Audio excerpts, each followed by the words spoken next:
Hey everyone, welcome back to the District 3 podcast, episode 255. My name is Edwin. Joining us today is a friend of the community, and I'm glad we're finally making this interview happen. He is the principal broker at Pack Home Realty and a community leader here in Northwest Arkansas, Jose Esparza. Jose, thank you for joining us today. Thank you for having me. I'm excited to talk to you, and I told you before we started recording this interview that not only do you do real estate here in the area, but just through your social media, you put out a lot of good energy out to the world, whether it be through your traveling, through the way that you mentor people in the real estate space, or even just like through fitness and just enjoying life. And I believe you also have a doggy, like do. Myra and I do. What kind of doggy do you have? My baby, Gino. He's a Bernedoodle. Bernese and a poodle. Does he have like a, because I know my doggy Duke, I talk about him a lot here. He has his own personality, you know? What kind of personality does your dog have? If I could name Gino, a second name would be love, because Gino is nothing but love. That's when you see Gino, when he's next to you, that's what the energy you get from Gino, love. And how old is he? He's 3 years, three and a half. Wow. So, yeah, my baby's 3 years as well. And I've had dogs before, but it wasn't until Duke where I don't know. I don't know if it's because Duke kind of gives off like human vibes. I'm not sure if Gino does that too. Yeah, well, see, the dogs have some of the emotions that humans have. And that's why we're so connected to dogs, because they have almost similar emotions as humans. And so there's why there's that connection. But they're so loyal, right? I feel like dogs are more loyal than people sometimes. For sure. You know, like it doesn't matter who you, like as an individual, what you do, even sometimes when you do bad things, like your dog doesn't judge you. They're still there. They'll still go walk with you. They'll still go run with you. Like they'll still sit down on the couch with you. And I just feel like you don't get that from any other living creature. They give you unconditional love no matter what. And I'm always thankful for having Gino in my life.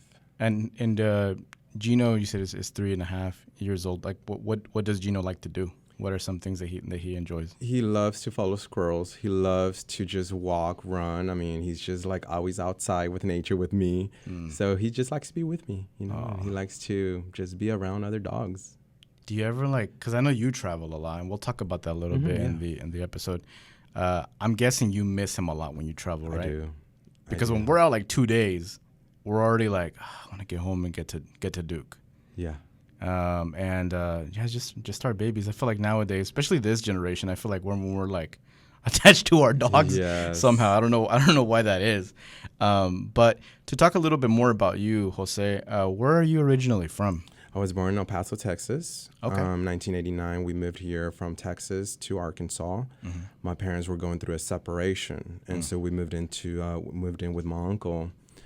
Let's see here. My parents are from Ciudad Juarez, Chihuahua. Okay. Yeah. And so that's what brought us to Arkansas, is a separation through my parents. So my mom wanted a new opportunity, not only for her, but for us. But the funny story about this one is that after 6 months, they got back together. Oh, really? Yes. So were they both living here? They were living, here in Arkansas. Okay. Yeah. So you've been here since when? 1989. Okay. I thought you said that's just when they separated. So you've been here. So were you one of like the first Latinos in this area? Pretty much, yes. When you would go to school, like I went to Bonnie Grimes Elementary School, and we only had like 3 Latinos, my brothers and I. That's it. Oh, really? Yeah. And what city is that in? Rogers. Okay. Yep. So did you go to Rogers High School? Went to Rogers High School, correct. Okay. And so then that's so interesting, because I think it was like the late 80s when the first Latinos, not the first Latinos, but like the first Latino community was kind of established here. Yeah. And it wasn't a lot of people, right? It wasn't. You would see a Hispanic or Latino, and you'd be like, hey, where are you from? We're going to, like, let's say the store back then was Food for Less. That was the grocery store in Rogers. So we'd go to Food for Less, and you would see a Hispanic, and then my parents would talk to them like, hey, where are you from? What part of Mexico? What part of El Salvador? And let's get together. Here's my phone number. And so that's how we would get together on the weekends, carne asadas and just parties. Like, hey, I'm going to have a party. Let's get together. Here's my address. Give me a call. So that's how we connected back then. Which is kind of like what the Marshallese community does nowadays. Oh, really? Because the majority of them kind of know each other. Okay. So when they're like in a place where there's not like a lot of Marshallese people, like a store or something, usually you see them interact. And they'll be like, oh, like, where are you? Like, are you going to church? Because church is a big thing in their community. So that's interesting. I didn't know that I didn't even think that would be something that would happen, but that makes sense. Yeah. So then you've been able to kind of see the growth of this area, and you've been able to see the diversity increase. Yes. And do you feel like that gives you an advantage in the work that you do today because you kind of know how the diversity works in this area and like where people are and how to communicate with people? I think it helps me when I'm trying to sell Northwest Arkansas, when someone's like, is it a good time to buy right now? Mm-hmm. Why should I buy in Northwest Arkansas? What about Northwest Arkansas? And I can tell them, like, listen, I've lived here since 1989. Mm-hmm. This is what I've seen. Look at the growth. Look at the new developments, the new communities. Mm-hmm. Look what's going on. That should be your answer to if you should buy or not buy right now. I'll let you decide that. And that question, I hear that a lot. Like people asking, is it the right time to buy right now? And I've never heard a realtor say no. I've never heard them say no. How do you state that case when someone asks you, like today, if you get out this door and someone says, hey, do you think it's the right time to buy a house right now? What do you answer? My answer is look at what's going on. Look at the new developments. Look at the new communities. Look at the rentals. How much are you paying rent? Ask yourself that question. Mm-hmm. How long have you been renting? What are you worried about? Honestly, what are you worried about buying? Why? Mm-hmm. It's your house. It's your investment. So you answer that question yourself. I have them answer that on their own. Look at what's going on. Look at 5 p.m. traffic hour. Look what's going on. Mm-hmm. There's so much traffic. Mm-hmm. That was unheard of before. 1989, 1990, 1992, 97, 98, 99, 2000. That's why I say you have that advantage because mm-hmm. you're able to kind of be, I've been here for a long time, and there's not a lot of people, specifically Latinos, like you can probably count them in one hand or two hands that have been here that are probably doing real estate still today. Yeah. I can count probably like two. That's about it, So can you talk initially just what made you want to get into real estate when you began? So when we moved here in 1989, I remember walking around with my mom after she got off work. She used to work at Tyson's. After Tyson's, actually it was something else. It was a chicken plant, right? Yeah. And we would always walk around the neighborhood. It's like, Mom, like, when are we going to buy this house? Like, that's a beautiful house. Let's buy that house. And she would say, no, mijo, that's not for us. There's no way we can buy a house. They're expensive. The opportunity is not for us. And I'm like, why not? Like, I want a house. I can picture myself in a house with my brothers and you. Like, I feel that we should get a house. We need to find a way. So she always had that mentality that it was impossible, limited beliefs. So then my uncle bought his house. And then I'm like, Mom. So we were living with my uncle. I'm like, Mom, I want my own bedroom. When are we going to buy our own house? Mijo, it's impossible. It's just very impossible. Like, I don't make a lot of money. I get it. She was a single mom. Even though she was with my dad was not around. My dad was always, drinking. He wasn't around. So it was just pretty much my mom. Mm-hmm. And with my mom, finally, she finally bought her house, but not with us. She had gotten married, remarried. She bought her house, I want to say, like in 2004, 2005. Mm-hmm. That's what got me into real estate. It's like, you know what? I want to be able to help the community. I want to be able to say, yes, it's possible. Everything's possible. You can make it happen. So a lot of times people don't know that you can make it happen. Just so that they don't know how, they don't have the resources, right? Mm-hmm. And that was about you said 2003, 2004. That was about the time that we bought our first house too. Okay. We lived over there by Topaz Circle, by Bayari, in that area. And I think our house, if I remember correctly, I think it was like $76,000. Yeah. A three bedroom, 2 bathroom. And I remember it was the greatest thing to be able, because we lived, when we lived in California, we lived in housing authority apartments. And then we moved over here and we lived in an apartment. We lived in several trailer parks. And then when my dad was like, hey, my dad was the one that figured it out. And I don't know how he figured that out, to be honest, which nowadays it still boggles my mind. I'm like, how did he do it? My dad was always a go-getter, so like he would always get things done. And even though he didn't speak good English, he would find a way to educate himself. And then my dad got a house, and then my uncle saw that my dad got a house, and my uncle got a house. Then my aunt saw that my dad got a house, and my aunt got a house. So it all rooted like from my dad, which is very, very interesting to see. But nowadays, whenever you talk to someone that doesn't think that they can get a house, what does that look like, and what are some of the things that maybe you respond to them when they're like, I don't know if I can actually even qualify. I don't even have enough money for a down payment. What do you say to those people? So, back to your story in 2004 when your parents bought the house, there was more Hispanic real estate professionals, right? And so I think the education part was out there to the community that it's possible. Here are the resources. Here are your contacts. This is what you need to do. This is how we understand credit. A lot of people didn't understand credit before. Mm-hmm. Now, a lot of people understand credit thanks to the community, the Hispanic community, the real estate agents, mortgage loan officers who have come together to say, you know what, we need to help our community. We need to make a difference, right? And so I think that's the advantage of 2004 versus back in 1990, 1989, 1991, that we didn't have those resources. My mom didn't have those resources, right? And so right now, if someone asks me, like, I don't know if I can qualify, ask them a few questions. How long have you been thinking about buying a house? What makes you think that you can buy a house? Is it credit? Is it employment? Ask them a few questions. How long have you been working? How's the credit like? On a scale of 1 through 10, it's a 5. Why? What makes it a 5 in your opinion? Why is it a 5? They'll answer you. Oh, I have this collection. Okay, but are you making payments on this? Yes, I'm making payments. How long have you had that credit card? 24 months. Perfect. Let's give it a try. The only way we're going to find out is by going to a lender and running your credit. Worst case scenario, if you don't qualify, guess what? The good news is that you know what we need to do to get you to point B, to get you into a house. We can fix that. Okay. So people listening right now that have those doubts in their mind can reach out to you for guidance. Yeah. And one of the things that I've also noticed is that the company that you're currently with, it's Pack Home Realty, right? Yes. And I've been seeing your social media, the gatherings that y'all have. Yes. And I feel like y'all have probably recruited like the majority of the real estate agents. I've been seeing so many real estate agents that I know end up in Pack.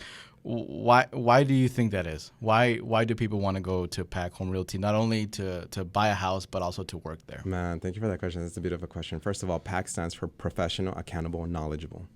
And that's the type of agents we're looking for: professional, accountable, and knowledgeable. So what we have, one of our slogans for Pack Home Realty is Realty with Soul for people with vision. So what Realty with Soul for people with vision, what that means is that we're not only here to sell real estate. We're here to put soul into real estate. How do we put soul into real estate? Number one is taking care of you, taking care of your habits, taking care of your energy, taking care of like your health and being, working out.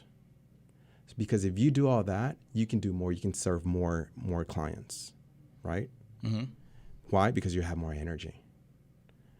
We're looking for people who are very positive-minded, who are go-getters, who are driven, who have that willpower that no matter what, we're going to move forward. We're going to make it happen. Mm-hmm. No matter how real estate evolves, we're going to find solutions. We're going to make it. We're going to evolve with it, right? And that's why I feel that a lot of agents see that in Pack Home Realty. They see that in our agents, and therefore more agents want to join, And some of it has to be with us too, recruiting. It's not like I can just expect agents to join us. No, we do our job too. We go out there and we talk to agents. We do agent attraction through creative masterminds, through educational, through the Pack meetups that we have, And so I feel that's what the agents see. That's what the community sees, that we're not just here for the money. We're here to give back. Okay. And one of the things that I always talk about, just in general, and it can be with anything, making something, a project, a group, an organization, look cool, attracts a lot of people. Mm-hmm. When people want to be involved with something that's cool and that's bigger than themselves and that creates some sort of powerful impact in the community. And I feel like Pack capitalizes on that, showing people like, hey, look, we're going to do this. It's going to help you. And I feel people are attracted to that. Would you say that that's a true kind of observation? I would say that we do what we say we're gonna do. You know, I feel that people see that we are working out. That, you know, I'll speak with one of my agents, Jesus Carrion. I'm sure you know him, Jesus Carrion. I think I might have met him. Yes, for example, he's lost so many pounds. Like for myself, I went from 219 pounds to 164 pounds right now. Oh, wow. You know, my BMI body percentage fat was at like 34%, which now it's like at 16%.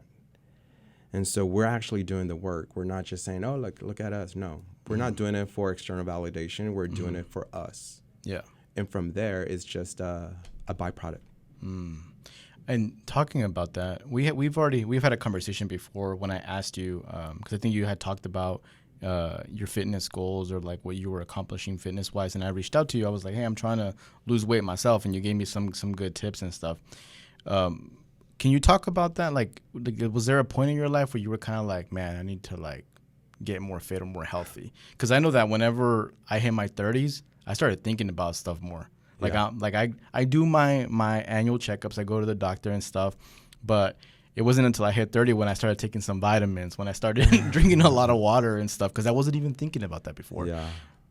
At what point did you get where you were kind of like, man, I probably need to take care of my health a little bit better? So I've always worked out. I've always been very active with that, right? But as you get older, your metabolism just slows down, right? And so before you could eat like 5 donuts, you'd be okay. Now I'm 43. How old are you now? 32. 32. After 30 years old, you feel it. You eat 5 donuts, 2 donuts, I mean, you feel it, right?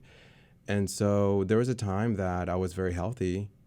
But as you get older again, your metabolism slows down. And so I was just eating a lot of crap. I was working so much. I was so much in my masculine energy where I was looking for external validation to be number one, to be the number one agent in Norris, Arkansas. Just because I was going through so many past traumas, right? And I was looking for external validation. That's another story, right? But I think when you start to learn to take care of yourself by what you watch, what you listen to, and what you consume, what you eat, that changes everything. Because there was a time like 3 years ago that I was working out, I was running, I was doing the exercise, but I was not taking care of what I was eating, right? And so therefore what I did didn't help. So once you take care of what you eat, watch what you eat, that's when things change. Did you start eating like a calorie deficit, or what did that look like for you? Man, I think I started first, if I remember correctly, I did a vegetarian diet, and then I went from vegetarian to vegan. And then I went from vegan to just eating chicken and fish. And so, you just kind of evolve with it. You kind of learn. You got to try new things and see what works best for you. And I'm guessing it's obvious, right? When you start to feel better because of what you're eating and the exercise and everything, like you said, I can see it show results in your work probably, because you probably put more effort into what you're doing as a career because you feel good about yourself, right? You fit in the shirts better than what you did before. You see, that's one of the best feelings, when you fit into a shirt that you couldn't fit in before. And I'm starting to feel that right now because, I reached a certain weight where like not every L would fit. Yeah. Not every large shirt would fit. But when all these different L shirts are starting to fit me, I'm like, oh, like, I guess this is proof that what I'm doing is working. And then when you start seeing people that you haven't seen in a few months, and they're like, Erwin, you're looking a little slim. It's like, oh, wow, more validation, right? Yeah. I know external validation is not important a lot, but in this case, it kind of feels good. It feels good, right? When you get those compliments. Yeah. Yeah. And so that's funny that you said about the large shirts. And so what I did, I started buying, because I was large, right? And I started buying medium shirts. And I'm like, it doesn't fit me right now. I really love how this shirt looks. It doesn't look good on me right now. I don't feel good, but I'm going to hang it up right there in that closet, and I know it's going to fit me one day. Yeah. And so that was my vision. That was my vision of like, I'm going to make it happen. For me, not for anyone else, for me. And so when I fit into that shirt, oh my gosh, it looks so good. I started removing all the shirts, all the large shirts, and just going from that, right? Having that vision, having that goal. And now I'm small. This is small. Oh, wow. Yeah. Look, I'm not going to put that goal upon myself, Jose, to get into a small ever. I don't want to get into a small. Whatever Me makes you specifically. happy. Whatever makes But you feel good. I do have those kind of shirts in my closet. They're like, one day, this Yeah. shirt will fit. And it's like a really nice shirt that I don't want to throw away because I like it. Mm-hmm. And I'm like, no, I'm not going to give up on this. And I think it isn't until recently, probably like the past 2 weeks, where my mentality finally changed. My biggest problem was the discipline and not just not caring enough to be disciplined and to change my mindset on what I ate. Because I wasn't eating horrible, but I wasn't eating right. Yeah. The stuff that I was putting in my body. And I started thinking of myself more of a like, my body is my temple. Yes. If I don't take care of this body, I'm not going to be here for a very long time. Exactly. I have to take, because I only have one. And then I started using like a calorie counter app where I'm tracking every calorie that I eat now. Yeah. And that has, and I'm, working out too and drinking a lot of water and intermittent fasting as well at the same time. So I feel like I'm at a point now where my mentality has finally changed. Yeah. And that took years because I've been doing this since like 2016 where I've been trying to shift something in my fitness to be more healthy and I couldn't do it. Yeah. And for me, I mean, you're one of the people, I have like a select group amount of people that I follow on social media that inspire me to be better. And you're one of those people that I see, I see the things that you do, see you working out, see you running and stuff. And I'm like, I need to be active today. So thank you for that. Thank you. One thing I'll say is that we all have our journey, right? We all go through our journey, and I had my journey, and my journey started this way, right? I would say obese. I was overweight 3 years ago, and it's okay. I love that, Jose. I'm not ashamed of that, Jose. That was my journey. We are in our own journey right now. Where you are is perfect where you are right now. But having that vision of what you want to do, and if you ate the donut, it's okay. It's not the end of the world. Yeah, definitely don't regret that food. Like the food was great, right? And so learning when to say yes and when to say no. When are you going to say yes to that piece of cake? Is it your mom's birthday party? You're going to say yes to that birthday cake. Are you going to say that today? Probably not, because you know what? There's nothing to celebrate. Yeah. Right now, I'm just going to celebrate me, and I want to eat the best food out there, drink more water, And so just taking care of you, like you say, your temple. When you can understand that part, taking care of your temple, that's the key right there. Yeah, and I think like even if I drink something bad, like for example, I told you that I'm drinking a Coke right now, right? Like for the rest of the day is just water now, because I feel like my brain is like you have to make up for it, but then you also have to put so much good in your body, and stay hydrated. Yeah. So I'm really proud of myself, but like I said, thank you for being part of the inspiration of what I see on social media of people that are being fit and are being healthy. I appreciate that. I also wanted to talk a little bit about like your travels. You've been traveling a lot. Yes. That's one of the other cool things that I see on your social media that for my wife and I, like we were like, okay, let's travel more. Yes. You're one of those inspirations as well. What are some of your favorite places that you've been to in the past year? In the past year, I would say Colombia is one of my favorite. Oh, Guatemala. Guatemala was amazing. Guatemala is beautiful. And why do you choose those locations specifically? First of all, I like nature. I had the opportunity to travel to London about, I want to say April 13th or so. But something was calling me to say, no, just go to Colombia. I love nature. I connect a lot with nature. I resonate a lot with nature. That's my motivation. That's why I love traveling to Central America, South America, Mexico. I love the culture. I love the history, our ancestors, connecting with your ancestors. It's so beautiful. And so that's why I said, nope, I'm not going to England. You ended up not going? I didn't go, no. Oh, wow. No, somebody told me, don't go to England, just go to Colombia, stay for 3 weeks. And I stayed in Colombia for 3 weeks. Did you know anybody there? No. You just went by yourself? I went by myself. Yeah, I'm guessing you made friends, right? I make friends, yes. You seem easily. like the kind of person that just makes friends. And I go there with no expectations. I just go there I flow with it. Whatever happens, happens. I don't have set expectations. I just say, okay, I want to be here. I'm going to get the hotel. And then I want to be in this city. I'm going to get the hotel. And I want to be in the beach area. I'm going to get the hotel. What do you think that mindset comes from for you to be like, I'm just gonna go ahead and go and just allow life to take me where it wants to take me? Where does that come from? I think it takes me from the power of now, connecting to the present moment, connecting to the present moment of whatever you're feeling. Right now, I'm with you having the podcast. I'm just focused on the conversation. I'm not focused on anything else, right? And so just focusing to the present moment, that kind of takes you to listening to your heart, to your mind, and tells you, okay, you want to take this trip. Okay, I'll take this trip. Just surrender, right? This is the trip I'm going to take. I'm going to do it. And I don't mind traveling with other people, but if nobody wants to travel with me, I don't mind solo traveling because you always make new friends. Yeah, I agree. I haven't traveled by myself internationally yet, but because of work, I've traveled by myself here in the U.S. a lot. And I always try to even if I'm tired, because sometimes some of our trainings, like they go to like 8 p.m., 7 p.m.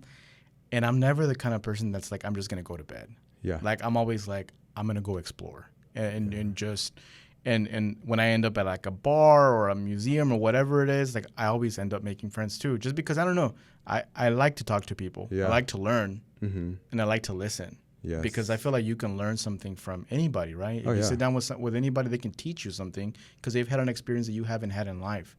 And I relate a lot to that. What were some of the cool things that you got to experience in any of these countries that you've been to in the past year? Guatemala, I went to Volcan Fuego. Okay. And basically it's from, let's say you're on Antigua, then you drive probably about an hour from Antigua, and then you go to Volcan Alentelango. I want to say that's the name of it. Then you hike for like maybe 2 hours, okay, incline to Alentelango. I want to say that's the name of it. Is it the one that erupted recently, is it? Not sure. I don't think so. Okay. Because I have a friend that was there, like in Guatemala, and the volcano erupted while she was also climbing up. Maybe it's the one. I wonder if it's a different one. So I'm not sure, but then you walk for like a level, in level grounds for like maybe an hour. And then you get to your cabin, and then you have to hike down to the volcano, and then go up to Volcan Fuego. Takes you about 5 hours. Wow. But it's so beautiful because the volcano, it just erupts right there, and it's like literally meters away from you. It's not dangerous to be there? If you get closer, there's a limit of how far you can go. But there's a section where it says, they tell you, do not pass this because we're not responsible. Okay. But it was the eruption. It was so beautiful. And it erupts like every 30, 40 minutes. So you're constantly seeing it. And it was on New Year's Eve of 2024, 2023. It was beautiful to see the volcano and then see the fireworks in Antigua. That was beautiful. And it's like, it's sometimes in the places where people don't think the most beautiful things are at, right? Because how many people do you see that are not Guatemalan travel to Guatemala that are not like travelers, just people in general that want to plan their vacation? You very rarely hear someone say, I'm going to go to Guatemala. And you did that. You gave it a chance, and you probably saw one of the most beautiful sightings you've ever seen in your life. One of the most beautiful experiences I've experienced, yes. Wow. Beautiful. Made 3 good friends, too. Okay. Yes. Of course you did. It's funny you mentioned London because Myra and I want to go to London in the end of the year because we've never been, and she just became a resident, a few months ago. So she's always wanted to go to Europe. So we'll probably still do that. But go for it. I've mentioned to some friends, like I'll be like, hey, I think we want to go to Europe. And I've had friends that are like, you should go to South America instead. Yeah. If you like nature, South America is amazing. Has so many places to visit. Oh, wow. And connect with nature. I'll definitely take that into consideration. I think it'd be beautiful to check that out. And then one more thing about that. Like, you don't have to go out of your way to travel. You can do a travel here in Arkansas. There's so much to do here in Norris, Arkansas. There is. A staycation is what I call it. You can do a staycation. Start there. There's so many things you can do here in Norris, Arkansas. The thing is just do something. Start there. I agree. Then maybe go to California. Maybe go to the Grand Canyon. Maybe go to Sedona. Then, once you get more comfortable, go to South America, go to Europe. Yeah, I mean, and I think it's important to point that out because I mean there are people that don't have the resources to travel internationally, so it is good to kind of remind them that there are some cool places here locally that you can make. You know, we have gone to a lot of cool places in the U.S. And we've had a very good time. Like when we've gone to like Oregon. Oregon's so beautiful. The weather over there, it's rainy all the time. It's really nice. Yeah, there's a lot of cool things that you can do here, and not only in Arkansas but in the U.S. Going back to PAC Home Realty, Jose, I know that you were named number 9 in the top 50 Latino real estate agents by the South, and you're currently with PAC Home Realty. What are some of the goals or ambitions that PAC Home Realty has here in Northwest Arkansas? Like, what do y'all want to do? We want to help more agents. We want to help more agents, empower them to, either start their business or grow their business and help more families and make more dreams come true. And how long has the organization been here in PAC Home Realty? Yeah. So we brought PAC Home Realty in February of 2023. So about a year and a half now. And do you know about how many real estate agents you have now? And here in PAC Home Realty, Arkansas, we have 32 agents. 32 agents. And they're spread throughout, is it just Northwest Arkansas, So it actually opened, PAC Home Realty opened in California. And then I know the founder, CEO, Anthony Morel, and he said he brought a lot of us together. And he said, hey, guys, we want to open, we want to expand. And this is what we offer. Here's the commission splits. This is a realtor with soul for people with vision. Here's the cab. Here's the fonts. Here are the colors. But when he said realtor with soul for people with vision, I said, I'm going to bring PAC Home Realty to Arkansas. So we were the second state in Arkansas. Now we're in South Carolina, Texas, Colorado, Arizona, Illinois, Nevada, and working on Florida right now. So we've grown. We are in 9 states pretty much.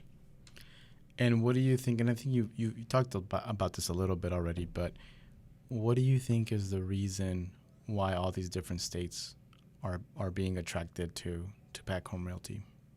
I think it's not more that they're attracted, is that we are doing our work to get the message across, right? That it's not just about working, making the money, but it's taking care of you, taking care of your energy, taking care of your health. What's the point of making so much money if you're not going to enjoy it? If you're still going to be missing something, why look outside when it's all inside? And so that's what we focus on, is working on you. Yes, make the money. Do both. What is some of the Live feedback? life to the fullest and make all the money in the world. There's nothing wrong with that.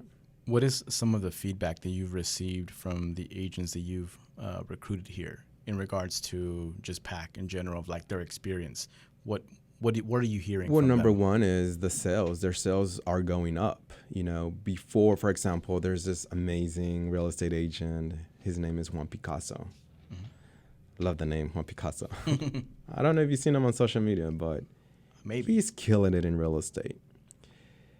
This agent, I'm thinking he's about 22 years old, maybe, okay? Where he was before, he never closed a transaction. He showed one of my listings, and he kept showing that listing. And I said, okay, Juan, what's going on, brother? How can I help you sell this property? No, well, this and that. Did you ask your clients this? Did you ask your clients that? No, I didn't know I could ask that. No, I didn't know I could do that. Did you offer them this option? If they don't want my listing, that's fine. But did you offer them this option? If payment is an issue, did you offer them that option? You know what? I didn't. Go over there, call your client, go show them that property, that opportunity, see what you can get from it. Showed it, got him under contract. That weekend, he joined the company right away. He immediately joined the company. So he was able to ask the right questions. By asking the right questions, help his client get into a home, right? And from there, it just, like, he's been closing deals. He's been helping a lot of families, right? He even bought his own property already too. And so that's the value that we offer, is the training, the support for our agents so that they can help more families. Wow. And That's an example right there. And that kind of segues into what I was going to ask you about, the mentoring aspect of it. It seems like that's something of great importance to you, of being able to mentor people that have less experience in real estate. Can you talk about that? Is there anything that inspired you to want to mentor? Beautiful question is giving back to my agents, giving back to them. You know, how can we serve in this? What's the point of just making money? When you can implement giving back, of having a purpose with what you do, that's a game changer, because you're in it for like the infinite. You know, this is the infinite mindset that you want to give back so that those agents can give back too, right? Having a purpose, that's my purpose. How can I serve my agents? How can I serve my clients? How can I serve anybody, not just my clients or real estate agents, but just anyone out there? Humanity, like, that's my purpose in life. Where at a time I didn't know what my purpose was. I was just like, man, I'm making all this money, but what's the point? You know? I want to be number one. I want to hustle. But what's the point? Well, what was the shift in that, though? What was the shift? You said that if you have that mindset of being number one, there has to be something that happens for you to be like, that I'm actually, like, it's not important. Like, put my ego aside. I wasn't happy. I was always in my masculine mindset of being number one, looking for external validation. I went through so much adversity when I was a child, you know, through sexual abuse, through physical abuse, through coming out of the closet and being bullied. So all those traumas, like, that was my way to say, you know what? I'm someone in this world. I'm number one. I'm making all the money. But I was looking for external validation. I was never happy. So then, and I was, you know, gaining a lot of weight. I was drinking on the weekends. I was not taking care of what I was eating, what I was consuming. I was not taking care of my energy. Then I went to this event called Awaken. And this event, Awaken, is through my coach, Danny Morrell. That changed my life right there. When he started talking about the 3D.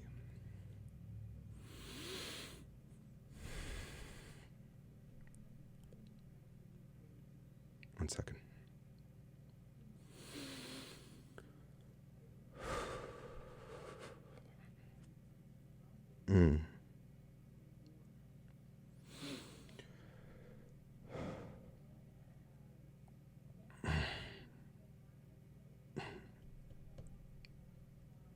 Bear with me. Take your time. When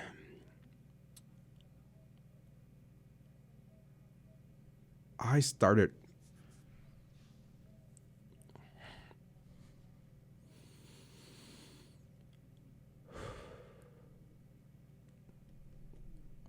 learning about the world we live in right now. Separation, politics, brown, Hispanic, Latino, gay, white, politics, red and blue, religion. This religion's better than that religion. That's the 3D world we live. That's the matrix we live in right now. And it's all has to do with guilt, fear, shame. So many years I lived through so much shame, so much guilt because of what I went through. But when you tap into love, compassion, you start forgiving.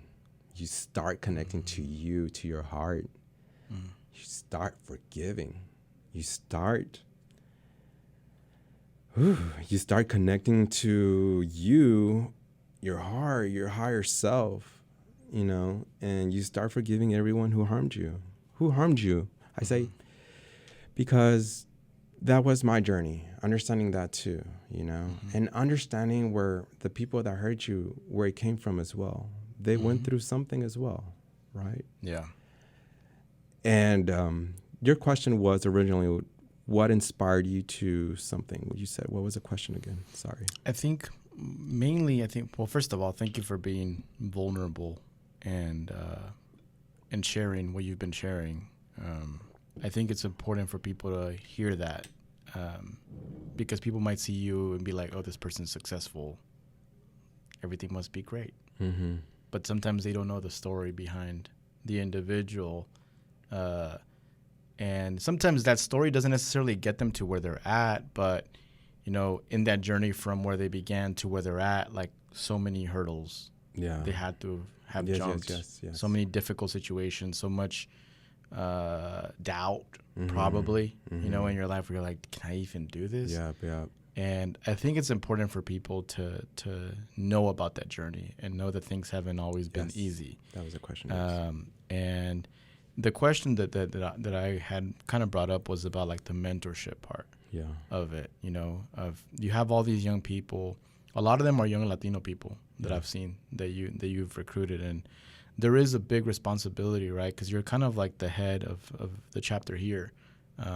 And people look to you for guidance, and they look to you as someone that's so experienced, and people want to be successful like you too, you know? So there's a moral responsibility there for you to be able to help these people navigate and hopefully become successful like you, and maybe even thrive more. You know, I think that's what you want from them, just based on what you're saying. Yeah. And so, it's giving back with the infinite mindset of this is long term. This is not just from here to like when I'm 50, 60, 70 years old.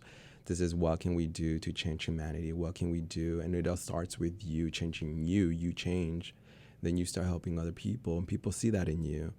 And it's not like you're going to change the world by saying, hey, you're fucking up, you're messing up. This is not the way to do it. No. People see that in you, and they're like, hey, I want to ask you a few questions. How did you do this? You asked me, right? Your diet. What's your diet like? That's how we change. That's how we help our community. This is how we make a difference in the world, is by us doing the work. People see that, they ask you questions, and they want to learn from you. And so back to what took me from this masculine mindset of being number one to being the number one Hispanic agent, you know, that to me, to be honest with you, that's not important for me anymore. It's not. That's not important. I don't need recognition.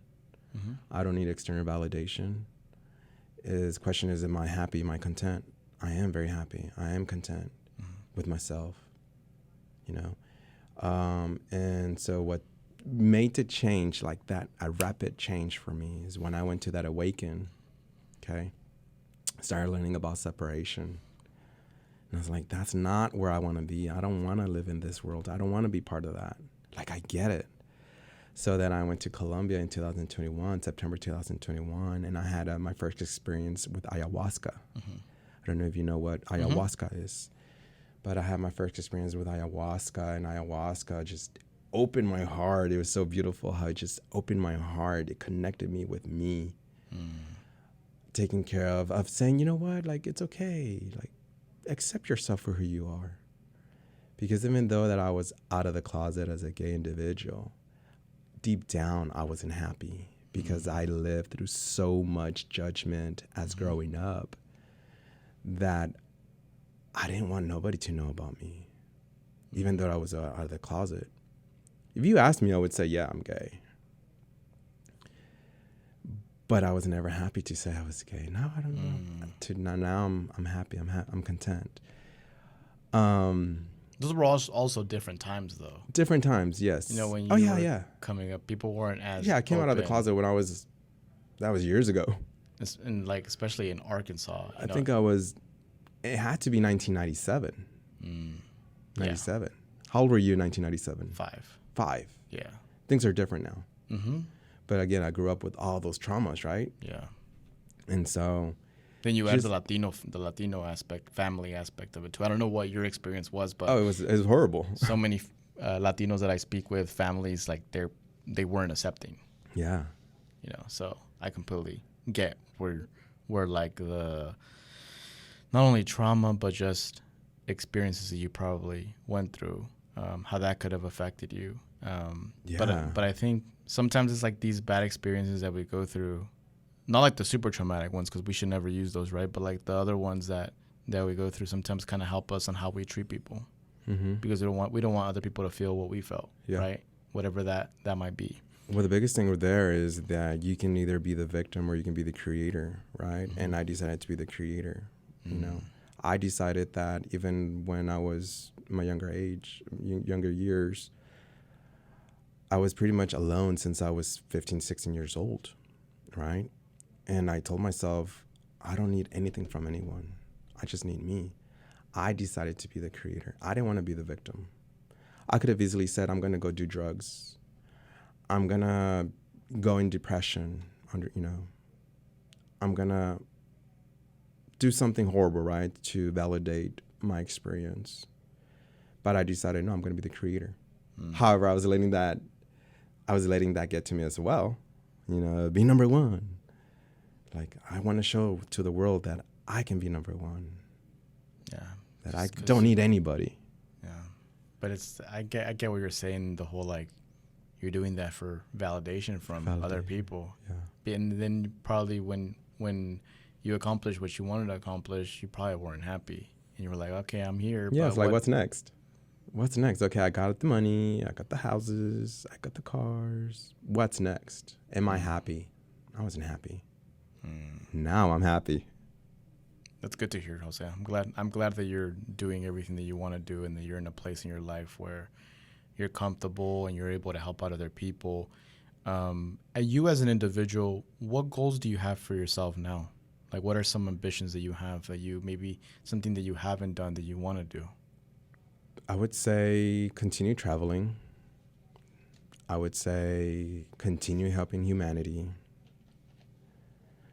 I would say I want to live to 120 years old. People ask me, 120 years old? Yes, but I want to live 120 years happy, healthy, not having to depend on anyone, right? So with that, that's my motivation, like what I'm eating, what I'm consuming, the energy. I don't watch TV. I watch good movies with a good message, right? Because I take care of what I watch. I take care of my energy, what I listen to, what I consume. And I know I talk a lot about that, but that's how I enjoy life every day.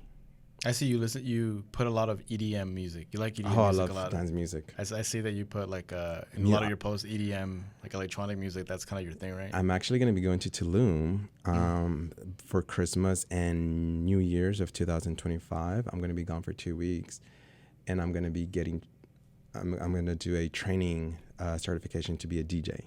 I can see that. And I'm not doing that because I want to make money or anything. It's because I love music, and I can be all day on a Sunday just listening to music. And what a better way to make your own music, you make your own mix, right? I've been thinking about learning how to DJ myself too. Well, let me learn and I'll teach you. Okay, sounds good. And then I want to do the pack meetups as well, the events that we have. Like, we're gonna have one on next Tuesday, Taco Tuesday. It's gonna be Creative Mastermind Builders Edition. So what I want to do eventually, if I had the experience, the knowledge of being a DJ, I would play the music for everybody, right? Just for fun, because I love music. Yeah. Learning how to play the guitar right now. I have a class today at 1 p.m. with my instructor. What else? There's something else. Oh, I'm going to get my breathwork certification in September. Your what, you said? Breathwork certification. For breathwork, meditation, gotcha. Breathwork. Yep. So you know how I spoke about ayahuasca? There's ways to connect to your higher self. It doesn't have to be through plant medicine. You can also do it through breathwork, meditation, yoga. And so that's why I want to do the breathwork certification, so that I can help anyone who needs help. Well, I appreciate you sharing that. And where can people reach out to you if they want to work with you or work with the local Pack Home Realty? The best way is find me on Instagram, Esparza NWA.